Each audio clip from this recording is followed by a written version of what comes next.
Alors aujourd'hui on va voir 4 techniques pour composer avec la couleur. Allez en avant, Guingamp.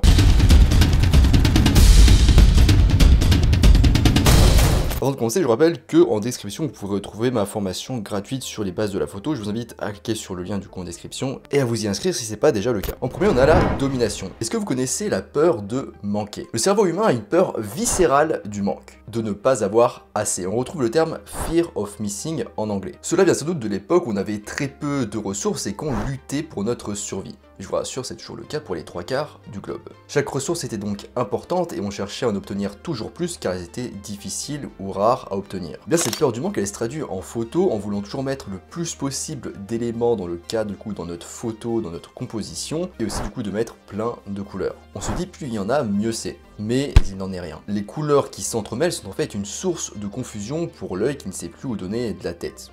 De l'œil. Ça donne en général une photo illisible et ou peu impactante. À la place, choisissez plutôt une couleur qui devient le point d'attention sur votre photo. Plus la couleur est intense et proche des couleurs primaires, et plus elle prend de la place et plus elle domine. D'ailleurs, si possible, faites en sorte que votre sujet ait la couleur dominante. Si c'est un élément secondaire ou en arrière-plan qui a une couleur dominante, il pourrait voler la vedette à votre sujet. Donc dans cette photo, le concept il est poussé à l'extrême parce que on n'a que du rouge ou des nuances de rouge, mais il peut aussi bien fonctionner dans une moindre mesure. L'isolation.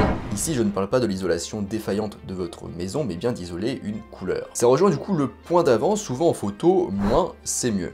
Utiliser un téléobjectif vous permettra d'isoler facilement une partie particulière d'une scène dont la couleur ou la combinaison de couleurs est frappante. Ça permet vraiment de donner un certain cachet à votre photo. Ça peut aussi d'ailleurs fonctionner avec un objectif standard. Ou vous pouvez aussi simplement vous rapprocher physiquement de votre sujet au lieu de zoomer avec un zoom. Le fait de vous rapprocher permet de sélectionner une partie des couleurs qui vont bien ensemble et sont en harmonie, comme on a pu le voir dans la vidéo sur les couleurs avec les schémas de couleurs. Pour renforcer cet effet d'isolation, le nec plus ultra est d'avoir en arrière-plan des couleurs qui sont neutres. Un fond blanc ou noir par exemple, d'ailleurs les fonds noirs fonctionnent très bien avec les photographies animalières. Les couleurs neutres comme le gris ou le brun attireront l'attention sur un sujet à la couleur vive. C'est beaucoup plus convaincant que d'avoir d'autres couleurs très dominantes ou très vives en arrière-plan en plus de la couleur vive du sujet. Les couleurs en arrière-plan. Chaque fois que vous trouvez un mur, un bâtiment ou tout autre type de surface colorée, pensez à la façon dont vous pourriez l'utiliser comme toile de fond pour votre photo. D'ailleurs, un mur coloré peut très bien déjà faire tout seul une belle photo. Vous pouvez même le tourner en photo abstraite, par exemple en vous rapprochant et ou en le cadrant d'une manière particulière, et aussi éventuellement en penchant l'horizon. Mais il y a aussi une autre possibilité, y inclure un humanoïde. Ça ajoute un élément supplémentaire, ça ajoute une valeur d'échelle, et ça rend la photo moins abstraite.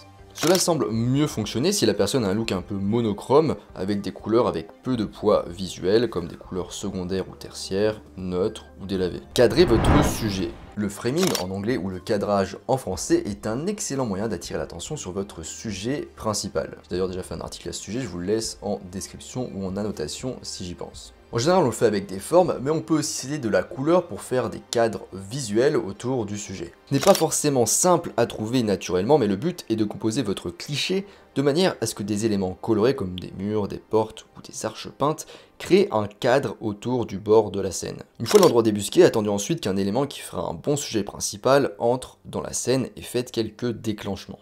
C'est la fin de cet épisode sur 4 façons de composer avec la couleur. Je vous invite à aller voir mon article que je vous laisse en description et la vidéo d'hier qui est sortie sur la couleur. En description, vous pouvez aussi vous inscrire à ma formation gratuite sur les bases de la photographie. Je vous invite donc à vous y inscrire si ce n'est pas déjà le cas. Moi je vous laisse ici à vos compositions colorées et je vous dis à bientôt sur les internets mondiaux.